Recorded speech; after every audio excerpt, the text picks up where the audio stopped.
Ladies and gentlemen.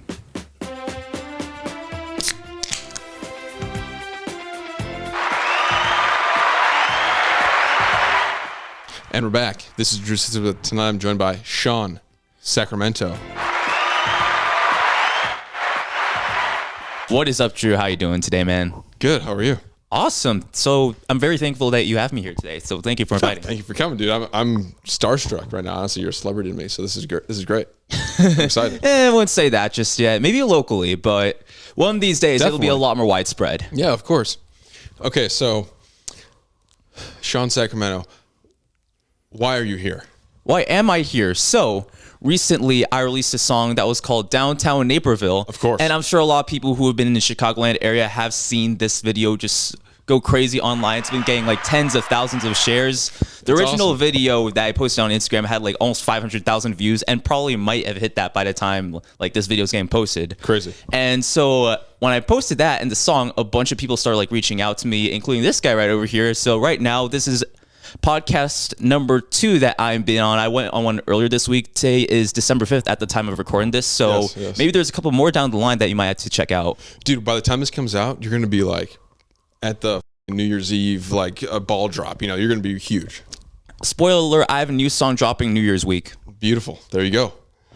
That's awesome. Okay, so before we get into anything else, what's your Instagram, your TikTok, or whatever? You know, what do you post on YouTube? You know, my Instagram and TikTok are at It's Sean Sacramento. That's just my full name with a little extra thing at the start. And my YouTube name is just Sean Sacramento. Yes, that is my real name. My parents gave me that. It's not made up. I promise. Awesome. Follow him. He's great. Your videos are fun. I've been commenting on all your stuff that I see. And okay, so let's go to where it all begins. The greatest suburb in all of Chicagoland. Naperville, Illinois. What is that where you were born? Did you move there? What's your story? So I was born in Florida.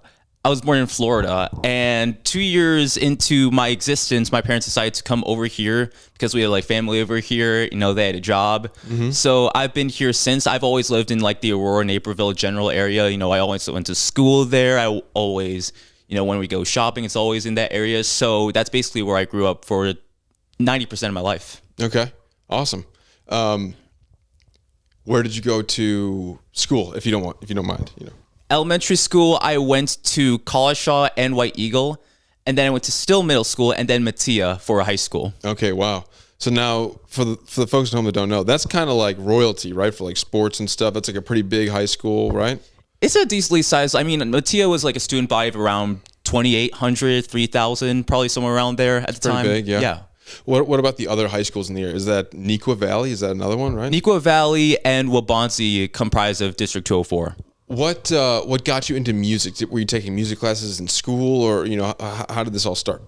It was always like a whole on and off journey until one point it just kind of like hit me that I was going to do music for the rest of my life. So my first experience with music was actually in I was 4 years old at the time, and I decided to start taking piano lessons, right? And at the time, I did not take it very seriously, but you know, eventually. Like, and we'll get to this story later. Like, eventually, we stopped taking the piano lessons, but then I also started doing like singing that too. And then after some time, I was like, yeah, I kind of don't want to do this right now. But at some point, I think it was like 7th grade, I started like picking back music up again. I was watching this show called America's Got Talent, and for whatever reason, the songwriters stuck out at me. It was like, why are they having like so much fun doing this? Why can't I see myself doing this too? You know? And so like something about like the other people, you know, like they were great and all, but like the songwriters really stuck out at me. And I was like, yeah, we'll try this thing and see how it goes. And then over time, I just started writing songs. And eventually I just developed this obsession over it. And not only did I become like thoroughly obsessed, I realized I was actually like really good at creating a song, right? And so this has been there since middle school. I rejoined like choirs. I rejoined musicals for like 1 year, and then I quit after that. But then afterwards, my main focus really became songwriting, production. And so those are the main 2 skills that I tried to learn throughout high school. And like, obviously I wasn't as good back then as I am right now, but I definitely developed that skill and developed that passion as well. And it was like, at that point around like 8th, 9th grade, I was like, I want to do this for the rest of my life. And obviously it's been a very hard road. Had to make a lot of sacrifices, had to spend a lot less time, doing things that a lot of people normally do, like hang out on the weekend, stuff like that. I just had to like lock in because, it's not an easy road, but, if it's your destiny, you'll do anything you can to get there. Of course. Mm-hmm. Yeah, no, that's awesome. And yeah, you got to go through a little pain to get to the other side, so that's awesome that you're sticking with it. I looked at your Apple Music and there was maybe like, a couple other songs on there. When did you start putting out music? So I have a very funny story about my first song, actually. So the first song, called Celestial, it released at the very start of 2023, right? And at this time, I was a senior in high school. A lot of people kind of knew that I was involved in music, but they didn't know I was like a full-blown songwriter, right? And so I dropped my first TikTok for that song like that end of the previous year, and like it started getting traction quickly. And so I released a song over winter break, and when I got back, it was like the whole school was talking about it. I was like the number one most disgusting at my school for an entire month, right? The entirety of January 2023. And it got so big, like locally, as a matter of fact, that they literally played the song on the school speaker that Friday I got back from break. That's so fun. And so I was really hyped because I kind of knew the song was doing like very well for me, at least. I liked it a lot. Yeah. And then when it came out, it just confirmed all those confirmations, like, okay, yeah, we're actually going somewhere with this music thing, you know? Yeah. And then I released a couple more songs after that. They weren't like as well received, but like I took that as like feedback, sort of say like, all right, what's working, what isn't. I know how to make a very catchy like melody, but it's a matter of really creating a feeling beneath that melody too, whether it be lyrically or just within the production. Yeah, right. And that's something that I've gotten definitely much better at now. Do you know Mike Posner? Have you ever heard of him before? Oh, yes, I love him. Yeah, so his story is that, he came out with the song Cooler Than You or whatever it's Cooler called. Than Me. Cooler Than Me. And that was huge, right? It was on the radio, everything, right? It was a massive hit. But then he would put out other songs that were still really big, but they were never as big as that one, right? Mm-hmm. And so he's like, even though they were still doing great on the charts and whatnot, he's like, the record label basically like didn't like him because he wasn't performing as good as his first big hit. But he's like, I could never do it again. So that's interesting that your first song was like, did good numbers, it's funny. Yeah, and every time I hit like a peak, like right now we're in like the secondary peak right now, it's like, oh, for sure, I don't want this to be like the end of like the career. I don't want this to be like the last time I go like big. No, because it's all blocks, you're exactly building. It's just like those little bumps in here and you're constantly going upward. I could see myself being like a huge artist in this next year if I pull things off correctly. Of course, dude. You're gonna be at the parade, you're going to be on a float, you're going to be singing your song. It's going to be great, dude. As if that hasn't already happened. Okay, so yeah. What is the video with, is it the mayor of Naperville? Explain that to me. Yeah, so the mayor of Naperville actually started making comments on the song. And Whoa. Sorry. Yeah, so the mayor of Naperville actually caught on to the song. And I didn't realize that he had noticed until like the week after the song came out. My mom was like, hey, did you know the mayor of Naperville posted the song on his Facebook account? And I actually had no clue. I had no idea he had done that. And so I actually checked the page and it was like, oh, this is legit. It's actually on there, right? And so I started saying, hey, thank you and everything.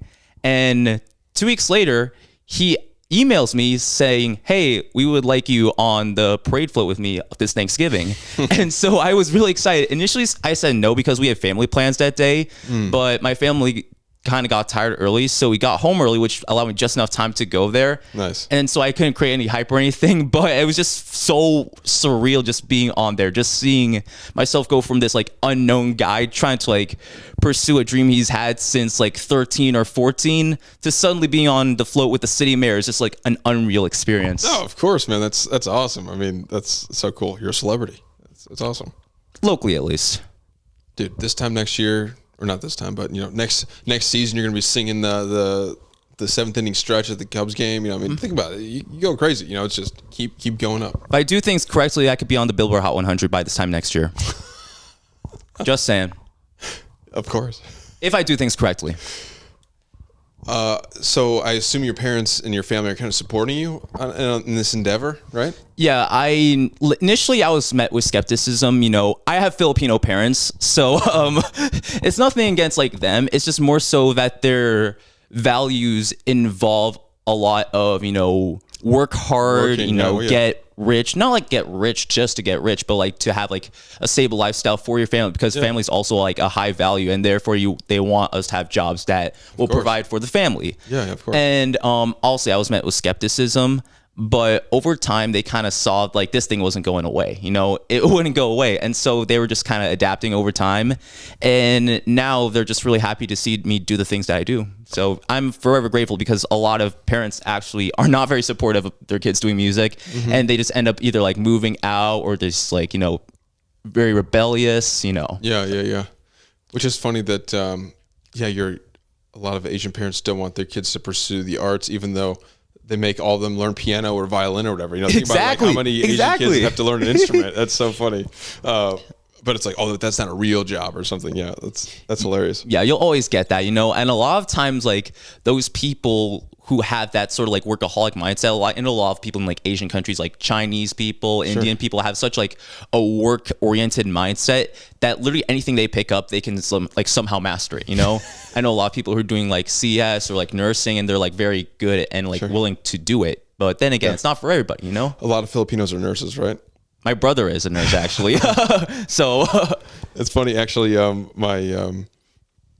I hate to even bring this up because it's dumb, but anyways, my dad has two siblings, a brother and a sister, and they were both married to Filipino people. Okay. My uncle has been married to two different Filipino women. Anyways, so like half of, all my cousins are all Filipino. So anyways, I've been to a lot of Filipino like parties and shit, stuff like that. So I understand the nursing thing and all that sort of stuff. Yeah. The work ethic and family and Yeah, work and family are like two of the highest values, and also God. Those are like the big three values that kind of hold Filipino culture together. Of course. And amazing food. I'm sure if you've been to like Filipino like parties, you've definitely had like some fire food. Dude, it was always a pig roast. I feel like every time. Oh my gosh, man. Dude, I haven't had a good pig roast in so long. I was really like looking those up just to like see like pig roast again. And it was like, it took me back. I'm like, well, if I just brought a pig for $300 and like cooked it, but I have no idea what I'm doing up there. So it's a lot of money, and it's a big gamble, right? Like I've never done that before. Like you could ruin it, but I guess that's part of the whole event, right? You got the old guy teaching the young men how to cook, I don't know. Exactly. I mean, well, then you'd have to like pay a lot to have someone else cook it or show you how to do it. That's true. So you can just wing it yourself and risk wasting $400, or you just pay that extra. Right. Or you just don't have a pig roast at all. I wouldn't even care about the money. I would be more embarrassed about like everybody eating it and being like, this sucks. Like I'd be like, I would hate that. See, I'm such a big, like a go big or go home type of person. Yeah. That's like, if I want to do something grand, I'm going to make this like the greatest thing of the entire year. That's great. But if not, then I'm just going to like sit back and like, yeah, let's just do something else. Yeah. Maybe I need to be more sure of myself. I need to. More confidence. Yeah, exactly. I need to be more confident. Yeah. Okay. So you said God is like a big part of Filipino culture. So absolutely. You've posted a lot of stuff about that. Do you want to get into that at all, or? Absolutely. I mean, it's actually, a lot of people don't know this about me just yet, just by seeing the Naperville stuff, but it is very, very pivotal to who I am. I believe Jesus Christ saved me from a lot of the bad things that I was doing in the past, a lot of the things that were ultimately hurting me that I thought were serving me good. And when I gave my life to him, he gave me this newfound vision, and it's just changed the way that I live. I'm a lot happier, yeah. And that's awesome. I just want to share that with people. I don't want to be like super like pushy or anything, but I just believe it's truth, and it doesn't do harm to put your faith in Christ. Yeah, no, of course. Yeah. So did you not grow up religious, or how did that start? So I grew up in the church, right? Like I was put into like a lot of church activities and whatnot. And it's your parents or your grandparents? Or? Yes. Okay. My parents Did they immigrate from the Philippines, or what generation are you? First gen. I'm first gen. So I was born here, but my parents were not. Okay. Yeah. So that's pretty hardcore. That's like, immigrant values and stuff. Like that's, Yeah, exactly. Yeah. And so growing up in the church, I went to like those church camps. I talked with a lot of people, had a lot of fun. But growing up, I definitely just had like a lot of questions, especially during like COVID time period. That was the time in my life. And how old are you? 20. So COVID hit when I was like 14 or 15, if I'm not mistaken, somewhere in that range. I was a freshman in high school. Gotcha. And when COVID hit, we stopped going to church in person, of course, but there was online service, and there was just a lot of stuff that was mentioned in the church that I just wasn't so sure about. I wasn't sure if it was like, loving. I wasn't sure if it was all these things that, it was made out to be at first. So I just developed a lot of questions about my faith. And even though I would like say I'm a Christian, I didn't feel like as if I truly was. And then over time, I started to take away the label as a Christian. I was like, I don't even know if I believe in God anymore. And that would go back to the time period of my life, 2022 in particular. That was like a really, really bad year for me. That was like sort of my breaking point in life. That's when I hit my all-time low and experienced a lot of things, which I'm not going to just yet, but it was just a terrible, terrible time for me. I'm sorry to hear that. And yeah, but it was that next year, 2023, I started really seeing God heal a lot of the things, the brokenness that I had in that year. And because of that, I started to believe again. I started going back to church. I got baptized literally 2 days before my 18th birthday. And it was a very radical experience. It changed the way that I see things and changed the way that I live and act on a daily basis. Okay, so you're Protestant. You got baptized. Protestant, you said? I grew You're not up Catholic. So I grew up in what I thought was a non-denominational church, but it was actually called an Assemblies of God church. But looking at just denominations, I kind of noticed that our church was mostly aligned with Protestant values. So I would say, yes, I do align with it. But then again, like, I don't know too much about all the other denominations. I'm still kind of learning about that right now. Right. Okay, so cool. So now it's been what? You said 2023 around there, right? So it's been 2 or 3 years. So okay, that's awesome. Yeah. Good for you, man. That's great. Thank you, man. Cool. So do you do music in church? Do you sing or anything like that? So every time I try out for the worship team, something happens and I don't get in. It's not so like more like technical. So like something like just logistically happens and it just doesn't work out. I've tried like 3 times. I've been asked by people to like, hey, can you like sing? Can you play guitar? Can you play piano? But like every time I try out, like something logistical happens and I just haven't been in there for a while. You know? Stinks. Yeah. But if it's in God's will, I'll be in there. But right now I'm just doing like this music thing, trying to make it my full time, Yeah, no, of course. Okay, so we've been teasing the audience, but what made you want to make a song about downtown Naperville? In particular, downtown Naperville. So this is one of those instances where a song I did just randomly pops up and you're just like, yeah, I like this song. I'm going to record it. And so I actually work in downtown Naperville right now at the time of recording this. You don't say. Yeah, exactly. I started working at this job like 2 years ago, and then I was working a Friday shift over the summer. It was like a 12 to 5 shift, and I had the idea pop in my head. It was like the melody, oh, downtown Naperville. And I'm like, I have to get this down before I forget it, because that's what happens with every single songwriter. You get a song idea in your head, but if you don't record it right away, you're going to forget it, and you're going to lose that. And it's very unfortunate because it happens all the time. Of course. But I was like, hey, by the way, I was telling this to my manager, I need to go upstairs to restock something. Can I go upstairs real quick? And he was like, sure. So I went upstairs and I restocked, right? But then I also took my phone out and started recording the melody. So just to save the evidence, right? Right. So I had that melody down. And then the following week, I wrote down the lyrics, just make sure it was all finished and everything. And then I was waiting for a good opportunity to record it in a studio. And then 2 weeks later, I got that opportunity. And I had it fully produced and everything. And that's how the song came about to be. This all happened like July to August. And then I took care of like the artwork, the engineering, and just making sure it was like a full, complete polished song. And so I initially was headed for like an October release in like mid-October, but then it kept getting pushed back into like early November. So November 3rd is when it came out. And it so far has been the best day of the year. November 3rd? Yeah. Okay, and this is December 5th? Yes. So I'm kind of early on this. A little bit, I'm on the pulse of okay, cool. This is great. Okay, so you release a song. Is it a smash hit automatically? Do you go viral from a TikTok? Like, how does this all happen? So it got viral before the song came out. And so the song came out November 3rd, but I posted the first trailer for the song on October 28th, which is like the week before. And I posted it, right? Halloween. Yeah, for Halloween week, basically. And so I posted a song, right? Get the people at the parties going. Yeah, and I was really scared. I was just like in the bathroom, like, how do people take this? What if it flops again? You know, what if it doesn't do as well as I want it to, you know? Yeah. But within like 30 minutes, the song got like 500 shares. And by the time it was like, I went to bed, we were at 10,000 views. And then I wake up the next morning, it was like at 50,000. And then it just kept going up and up throughout the day. And by the time it was like Wednesday night, so I released on Tuesday. By the time it was like Wednesday night, we already hit like 200,000. And so by like the over the following days, people were like, Sean, you're going viral. Sean, you're going viral. And so it was really funny to see. And they were so excited for the song to drop, but like they didn't know if it was out or when it was coming out. So I had to be like, hey, by the way, the song drops on this day. Get ready. Right. And so then that day I was the people were clamoring. They wanted it. Yeah, exactly. I saw my streams go up on Spotify and everything without the song coming out. So like people were waiting for it. That's crazy. And then when it did come out, that's awesome. Stats spiked. That's awesome.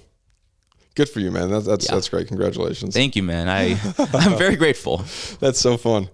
Okay, so you just had to be over the moon. I mean, you had to be so excited, right? Yeah, I mean, this will forever go down as like a key moment. Like, even if it like music doesn't work out and you just end up being a plumber 5 years from now, this is insane dad lore. This is very much dad lore for sure. It's true. That's so funny. Yeah. Kids, let me tell you the story of downtown Naperville. And how I met the mayor of Naperville. It is kind of funny, right? I mean, it's so good.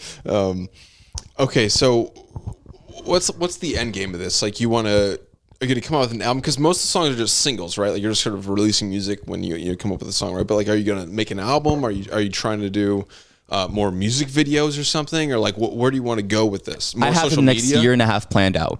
Oh, awesome. And so I've been meaning to release an album, and I knew exactly what I wanted it to be about. I just needed to have the right words to say, because if I say the wrong words, it's not going to have the impact that I want it to have, you know, and if it's not done correctly, you know, it's going to fall flat. And this project, these words I've been meaning to share and have come out, it will just fall flat. And, you know, it's not like a total waste or anything, but I just wanted to reach its maximum potential. So I've been really trying to get better at the craft, learning how the industry works, just to make sure that when the album comes, we are set, and this will make the waves in the music industry that I want it to.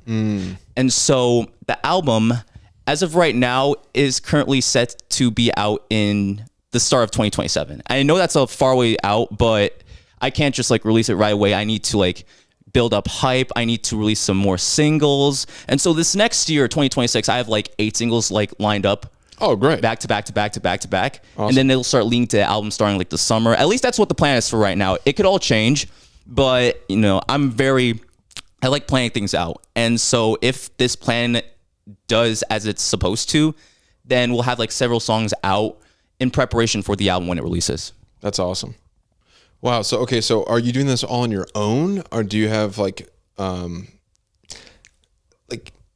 I assume you don't have management or like an agent or anything yet, obviously, but like, do you have somebody that's helping you with the music? And you play piano, or do you still play, like, do you produce the music? Like, what's your, you know, how do you put out a song, I guess is what I'm asking. Yeah. So the difficult part about me is I'm so like head on with music. I'm so strongly passionate about it, is that it's hard to find people who are willing to commit that same level of effort as I am. And even then, sometimes that's what everybody who comes on the show says. You can't count on anybody. You have to do it all yourself. Like, you know, you're the only one that has the drive. You know? Exactly. No one else cares about your dream as much as you care about your dream. Exactly. So I've basically handled the entire package deal on my own. So I've had to do all the marketing. I've had to do all the production. And I'll outsource a couple of things, but not much. Okay. But I'll do the vocals myself. I'll do the production myself. I'll do social media all on my own. You're writing the music. Right? Writing the music, yes. Writing the lyrics, right? Yeah. And so I'm doing the entire package deal all by myself right now, right? That's awesome. And so I basically just learned to become self-motivated. I've learned to just don't rely on anyone else. If someone comes and helps you along the way, sure. But right now, it's just you right now. And if nothing happens, then you're just going to be doing this by yourself for some time. Right. That's okay. Right. Okay, great. Okay. But so you know how to produce a song? You know how to like make it? Mm-hmm. Okay. That's awesome. Cool. Not to, you know, what am I trying to say? Doubt your musical abilities. I'm just wondering, you know? Yeah, exactly. A lot of people will outsource production too, or like they don't know how to do it, so they'll find someone else or they'll try to do it themselves. I hit that point years and years ago. I hit that in 8th grade. I actually started doing EDM before anything else, and then I moved to like pop afterwards. Gotcha. Okay, is that how you would describe your style, your genre as pop music? I do a lot of pop and 80s stuff at the current moment. However, not every song is going to be like that. For example, the next song I have coming out is going to sound like a little bit different from what I'm used to making. But people seem to like that a lot, so I want to release it. But I do create like pop and 80s music, and that's a common theme that you'll see in the album. I know it's a long ways out, but I'm just so excited to like talk about, even though I know I probably shouldn't give that many details, but a lot of 80s like style in the album. So I'm very interested to see how the people will take it. Yeah, no, that sounds interesting. Who are some of your inspirations? Who do you like? Who do you like to listen to? Ooh, depends on the era of myself. During the COVID era, I still was trying to get into EDM and everything, so I listened to a lot of Avicii, Kygo, Alan Walker, a lot of those people who like have made it big in like the DJ electronic music scene. But over time, it shifted into like more pop. So it's hard to say I have one specific inspiration. I will say I respect Meghan Trainor for her catchy music, her ability to just create a strong melody, and lyrically, not the biggest fan, but I do respect other artists who have like very strong lyricism. I respect Tyler, the Creator's sort of artistic vision behind stuff, even though I don't listen to him all the time. I respect a lot of artists who have specific visions and their execution of it. Gotcha. It's hard to say I have one specific inspiration because that's like really difficult. Maybe like Forrest Frank is an artist that I've really looked up to recently, but not many. I'm not sure if I've heard of Forrest Frank. What's his big song? Your Way's Better. Okay, I'll look it up when we get out of here. Yeah. Interesting. Is that EDM as well? No, it's very much like pop. Okay, but you keep saying 80s vibe. Like growing up, did your parents play 80s music, or like you just kind of like that yourself, or? So 70s, 80s music they did play a lot, but it was like nothing in particular led me to like 80s music. I just liked creating it. Just something about it just seemed really fun. And that's the exact word. It's fun. Even though I jump across genres all the time, it's hard for me to stay within one genre. Every single time I create like this disco style or like sort of R&B type 80s sounding beat, I just love it more than almost anything else I make. So making the beat, does that inspire you, or does the lyric inspire you? Does a melody come to mind and then you make the song out of that? Like what's your process? Whatever comes first. Yeah. Typically the melody and the lyrics will kind of go hand in hand. Like I have like a melody, for example, let's say it gets stuck in my head, but then I'll also have like a little bit of the lyrics, but then I have to like really think and develop those lyrics afterwards. Production will typically come last, but it starts with a combination of the melody and the lyrics. Right. You know how it's going to go, and then you build the beat to fit what you feel like should sound like. Yeah, kind of. It's not always like that. Like, for example, sometimes what will happen is I'll have the melody and then I'll have like the beat to it behind it. But then usually what will happen is I'll create the whole composition, like the melody and the lyrics first, and then move on to the production afterwards. So I have a more full vision of what the sound is supposed to sound like, and then I could craft each part of the song based on what the lyrics need. Oh wow, that's interesting. So what do you use? How do you make the music? FL Studio, baby. Okay. I've been an FL Studio devotee since day one of music production. But I've also dived into Logic because that's the big thing now. Everyone's using Logic, but I've also been learning on that too. So Logic is very useful, but because I've been using FL Studio for so long, I basically know the ins and outs of it. Right. And that's basically what I've just gotten used to. Is it like a Mac or PC kind of thing?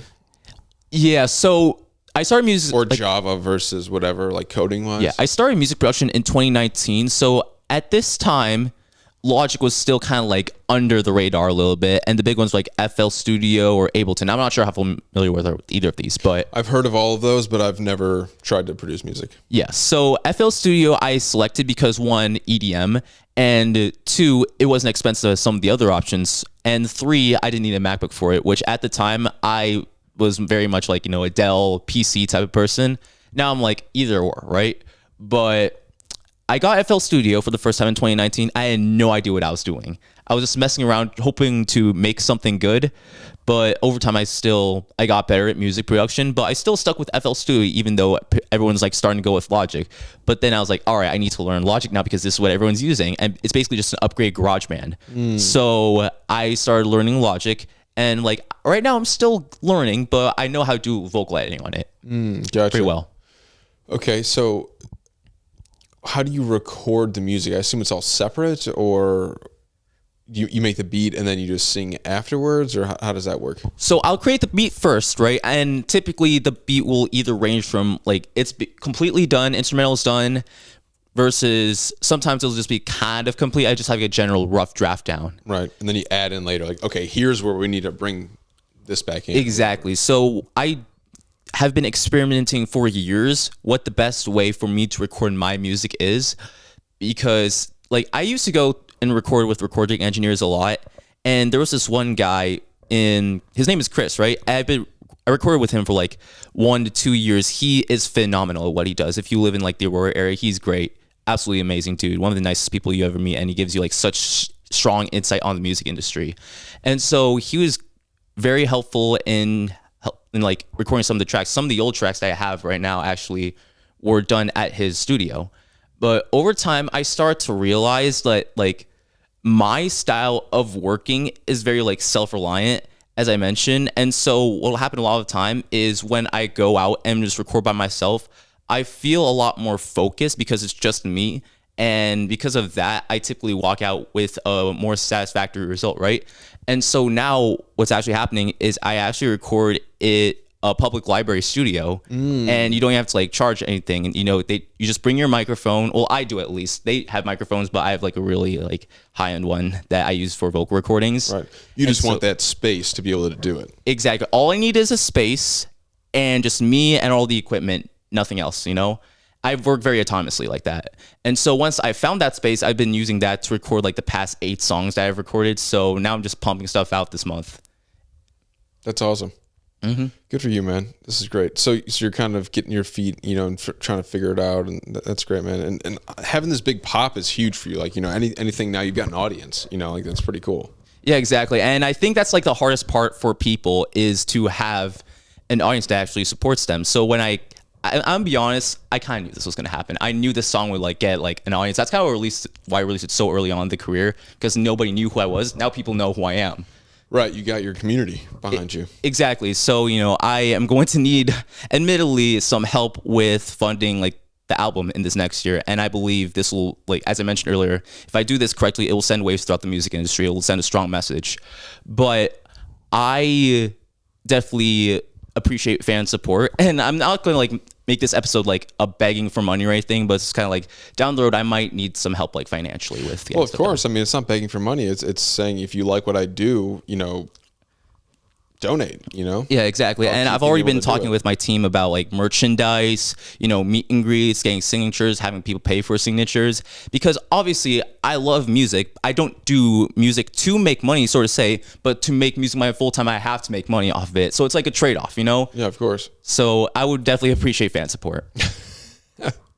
Okay, cool. So what other things, like I said, like music videos, you're going to try to do stuff like that? Do you want to branch out and do different, is it only going to be music? What do you want to do in the future? Music videos have been very similar to the albums in the sense that every time we try to make one, it gets dropped due to like something in there. So for example, for the past 2 years, we've been thinking about doing music videos, but we always got like partially through like planning or actually filming it, and then something happens and it never gets released, right? And so hopefully in this next year, my goal with this album is to have a couple of music videos that kind of showcase the story, a progression over time, right? And so I want that to be like my first few sets of music videos, and I want this to showcase a very strong message, a very strong story. And, I have my people on me, a few of my best friends from high school, even like most recently, like a couple of other friends who dive into photography and all that, they've been willing to help out with this. And so I'm very grateful that I have these people. But once I, start really growing my fan base, start growing my music and everything, I could see myself recording this music video or even like series of it, if that's what God permits, in this next summer, right? And I'll start releasing those like come the fall or the tail end of 2026 at least. Gotcha. Okay. Changing gears a little bit, what are some of your favorite things to do in downtown Naperville? Favorite things to do in downtown Naperville, I like working a lot, so I'll just go to the library. Okay. I'll just go to the library and I'll either read a book, I'll listen to a podcast, I will produce, I'll write a song, I'll check emails, and basically that's all I do with like 80% of my time, right? Wow. And so that's when I'm not working at my money-making job, that's where I'll be. I'll just be at the library and I'll go eat there sometimes too, whether it be like a dinner or a dessert. I like the Chipotle down there. So, but yeah, that's most of what I do. And it's really awesome because I'm able to spend a lot of my time there because there's just so much to do over there. Everything I need to do on a daily basis is basically right there. It's just obviously a slightly inflated price because, restaurants and everything, but Yeah, right. it's so useful. It's just amazing being down there. Yeah, I mean, you're paying for the real estate. It's a nice area, so you're gonna have to pay a little extra, obviously. Yeah. I went to what is his name? Hell's Kitchen. What's that guy's name? Ramsey's Kitchen. Gordon Ramsay? Yes, we got in. Our friends waited like months to get this reservation, and it was this whole big thing. It was like right when it opened and blah blah blah. Anyway, so they took us and we went there and we had a great time. We got a beef Wellington. Ooh. It's like his fancy little thing, and it was great. It was awesome. But so I have fond memories of downtown Naperville myself. Yeah, so Ramsey's Kitchen is one of those places that I've always wanted to try. It's just so deathly expensive that I'm just like, yeah, I don't know if I want to spend $69 on a beef Wellington, but that's like Gordon Ramsay's signature right there. Yeah. When we got invited, I definitely was unaware of the prices. I knew it was like a nice restaurant, but I feel like it was over $200 for me and my fiance. Like our half was a lot. Wow, $200. Yeah, I mean, we probably got a drink. We both got a meal. I don't know. And also, it was kind of like, hey, we're here. We should get, the nice, what, we're not going to get the beef Wellington? I mean, come on. You got to do it. You have to. Yeah. I think we got that, and then we split like another like special on the menu or something like that. So, whatever. But anyways, very good. What else have I done in Naperville? What's like the big bar? Is it Potters? No, it's something with an E maybe. E. I'm not a bar person. Gotcha. Not only am I underage, 20, I'm just I'm not interested in drinking. So gotcha. Okay. Is that a religious thing, or you're just not into it? it's my personal choice because, to be honest, knowing myself, I have susceptibility to addictive habits. So it's a lot easier to stop once you already started. So I'm not going to go down that path because I know it's going to be harder to stop than to just never drink at all. Good point. Yeah, that's a great idea. I'll be requesting water at my wedding. What's your go-to drink? Water. Okay, but non-water. What would you do? Iced tea. Okay. Or milk because it has protein. Milk? I'm serious, man. It's going to be one of those two. I like milk as well. But so if you're at a restaurant, would you get a glass of milk? Water. Okay, you're in water. So you're 90% water. More than most people, yes. Wow, that's impressive. My my fiance's sister's boyfriend is doesn't drink either. He's never drank before, and same as you basically. Yeah. And so he always gets an Arnold Palmer. That's like his go-to, which is half iced tea, half lemonade. Oh yeah, I've seen those. Yeah. Exactly. So that's kind of his looks kind of like a cocktail. Makes him feel like he's Yeah. Honest opinion, I have tried like that half iced tea, half lemonade combination. It doesn't hit the same as just pure sweet iced tea. You're crazy, man. Lemon to the iced tea? You don't think so? I respectfully disagree with you because something about the lemon just takes away just like that sweetness of the tea. Like one of my favorite things is take sweet and unsweet iced tea, mix it to reduce the sugar content, but still tastes absolutely incredible. Yeah. Yeah. I when I go to fast food restaurants, which I try not to go to obviously, but always get an unsweetened iced tea. That's like my drink instead of getting a Coke or something like that. Yeah. Like I'll get unsweetened iced tea. But my entire family loves sweet tea. We always have it at every single family party, all that sort of stuff. And but so they'll make two different pictures, one sweet, one unsweet, and they'll say like very sweet on it or something. Or my grandma always has like a picture of like like sugar water basically, so you can like add more to your tea if you want stuff. And yeah, Interesting. I didn't know there was like extra sweet. I'm not surprised, but like, you know, I'm cautious about how much sugar I add to a drink. This is why I like every time I go to like restaurants or like fast food even, I don't get sodas, just water. yeah, soda's so bad for you, probably, right? Yeah. And I'm very fortunate because I don't even like the taste of soda. I just think it's just a very like, for what you get out of it nutrition wise, it just tastes so mediocre to me. Like most drinks like orange juice, milk, iced tea, lemonade, grape juice, all better than soda in my opinion. Yeah. Yeah. I love Coke. I definitely drink a lot of it, and I've stopped. So that's why I drink LaCroix. I switched completely. I'll drink a Coke, like I said, like once a month maybe or something. Like I never really drink soda. But Well, good for you. Good for you. anyways, I watched this one video on all the presidents, and it was about every president's favorite drinks. So like in the 1700s. They would drink like tea, right? That was huge, obviously, right? But then that sort of transitions, right? Then America becomes big on coffee, right? Then everybody starts drinking coffee, right? And then a lot of the early presidents also had like apple orchards, so cider. Everybody drinks cider, I guess. You know, like that's kind of a sleeper drink, right? You don't really drink that very often, except for maybe in the fall or something. But I love apple cider. yeah, apparently everybody in 90 loved it as well. But and then it's funny because, you know, lemonade pops up every once in a while. If it's like a Southern president, they all liked lemonade or whatever. And then right like in like 1970s, like all the modern presidents, Yeah. Diet Coke, Diet Coke, Diet Coke, Diet Coke. What? Are you serious? Everybody loves Diet Coke. So like Nixon liked Diet Coke, Reagan liked Diet Coke. Exactly. Trump drinks like 100 Cokes a day. Obama, everybody drank Diet Coke. Interesting. So I didn't funny. know that. That's actually really like not cool, but like It's just interesting. it's just interesting. Just like notice that trend and just this sudden shift to like everyone's drinking Diet Coke now. Right, everyone. It's just a shift in soda. Everybody drinks soda, you know. That's kind of wearing off. And like you're a little bit younger than me, obviously, and your generation, I feel like definitely is a lot more health conscious and like, you know, aware of that, you know. And drinking supposedly is way down. Like nobody really drinks alcohol anymore. Like, you know, 21-year-olds, a lot of them don't drink, and so it's just kind of interesting the trends of culture, I guess, you know. Interesting. I actually thought it was like the opposite, but then again, like there's been a lot of cultural shifts recently, so I don't know exactly like what's changed in the past couple of years. I know like certain things like Christianity's gone back up, but besides that, you know, people have been a lot more like aware about the things that they're doing to themselves every time they partake in a habit. Totally.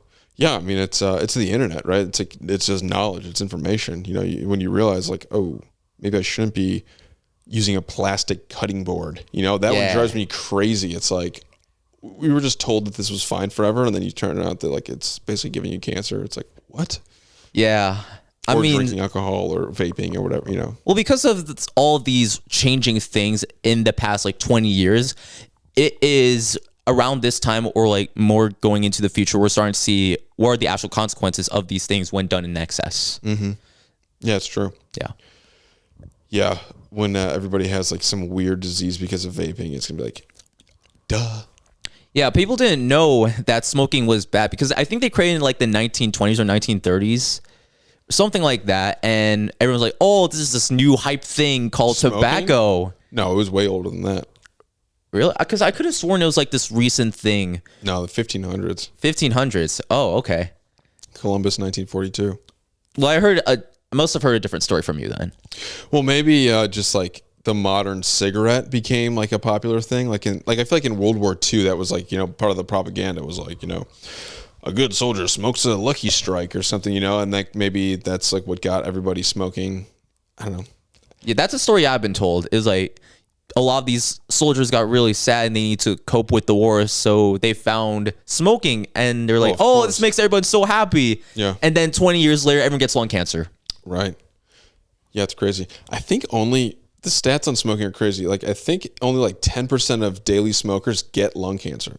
Yeah. Which you're kind of like, that's pretty good odds. I mean, you know, I don't know. It's so interesting because a lot of people actually use that as a defense to keep smoking. Totally. Because they're like, hey, if the odds of getting cancer aren't much greater smoking than not smoking, why not just smoke? You know, and that's their defense. Right. But if you had a gun and there was 1 out of 10 bullets, nobody would do that, you know? Like Exactly. You wouldn't. I ain't taking that 1 in 10 chance, man. Absolutely not. Yeah. So that's true, but just kind of interesting. Okay. What about John Sarasani? Have you heard of this guy? No. Straight out of Schaumburg? You don't know him? No. Okay, so he is a gambling influencer. He likes to play blackjack, but he's from Schaumburg, and he's not Gen Pop, of course. And he basically sold a business, made a ton of money, and basically like kind of got himself out of the streets of Schaumburg. Right now, he's moved to, I think he lives in Barrington or something like that, right? Mm-hmm. And anyways, he really reps Schaumburg and reps, you know, the hard knock life of Woodfield Mall and stuff. So anyways, I was just wondering if you've ever heard of him, or if you guys have, you know, big local Chicagoland celebrities, if you guys have crossed paths or anything like that. But I mean, closest thing that everyone asks about is collaborate with King Sosa, because he has a song called Streets of Bolingbrook that exploded, like, I think 2018 was when he released it, or 2019. And everyone's comparing me with him. We're completely different people. I'll have to check out King Sosa. Where we coming from? The streets of Bolingbrook. That's how it be. The streets of Bolingbrook. It's where it's at. The streets of Bolingbrook. The streets of Bolingbrook. The streets of Bolingbrook. Okay, so did this have any influence on your downtown Naperville song? Not at all. I forgot about it until everyone mentioned it. Not at all. No, I knew about it. It's just So I you did didn't know think about about it. it. Okay. It was, last time I heard about it was probably like 2 years ago, and it had nothing to do with me creating downtown Naperville. You promise? I promise. Okay. I don't lie like that. I don't want to call you out here, but I feel like, you know, the comments are going to be like, hey, what was up with that? But okay, so all right. Yep. So, okay, collab with King Sosa. Yeah, everyone's asking about it. Okay. What about the Aurora guy? Isn't there some dude who does videos where he's like, Aurora is Chicago. Have you seen that guy? He's like a Hispanic dude. Yeah, I've seen that. I'm trying to remember his Oh my gosh. his whole shtick, but he's like, he'll go to towns and be like, is Streamwood Chicago? And then there'll be somebody like, yeah, we're Chicago. Or, And he'll try to prove, I think he tries to prove that Aurora is outside Chicago. Yeah, Something like exactly. that. I've Yeah. seen it before, but I forgot the premise as well. yeah. Would you consider Naperville Chicago? Ooh, what I consider Naperville, Chicago? That's a very good question. Would you say you're from Chicago? To someone who is from Chicago, I would not say I'm from Chicago. Right. But to somebody who lives in like Florida, I'm be like Chicago, just because no one knows what Naperville is just yet. But we'll lead them there. We'll lead them there. Once this song goes number one, Exactly. everyone's going to know the name Naperville. Exactly. That's so funny. People in other states have already started like commenting on that as well. I remember when I posted the lyric video for a song, there was one guy that recently made a comment on the video. He said, "Hey, I'm from Louisiana. I have no idea what a Naperville is, but I like the song." That's and so even had, funny. I've even had people who used to live in Naperville. They're like, I think one of them who messaged me was from San Jose or somewhere in Western California. He's like, I used to live in Naperville, but now I live in California. Here's support from out here. That's and awesome. someone else from Florida said the exact same thing. So it's so funny to see all the different people from different states come together with this one. Yeah. And it's really funny because my stats on Spotify for artists show me that the 6th most listened to city in the entire world is Sydney, Australia for some reason. What? I don't know how that happened. You're overseas, man. Yeah, You're like globally known. 6th most streamed city is Sydney, Australia. That's insane. And so I'm like, how did this get over here? And it's Australia is like the 2nd most streamed country, but You among gotta the find the Australians listen to this song. among the top 20 most listened cities, 4 or 5 of them are from Australia. I don't know how that happened. That's so It just did. freaking cool, dude. What? I'm just as stumped as you are. Don't worry. I live downtown Sydney. Sydney. That's so fun, dude. Wow. That's so crazy. How do you think they even found it? Just going viral? So it's really funny because one of my friends also did this thing where they were trying to create a band using bird sounds. And so my friend did this, like, not as a super serious thing or anything, but a lot of his music is just sounds of birds, and it's very like ambient music. And the thing is, they'll do this thing where they'll like stream it a bunch in one day just to get the numbers up. But then that's when the algorithm actually picks it up. And so when you have these bird ambient songs being sent out to other places, suddenly they're listening to it and like, oh, I'll add this to my playlist because it's birds. And all of a sudden, their most listened to country in the world is Indonesia. Oh. It's like this weird case study because it's like they're barely even like trying to make this super big thing, and now because of it, they're actually thinking about like advancing it to the next level. But it started off as like a joke. Right. Yeah, it is interesting to follow the trail, the streaming trail. Right, because if we made some sort of like,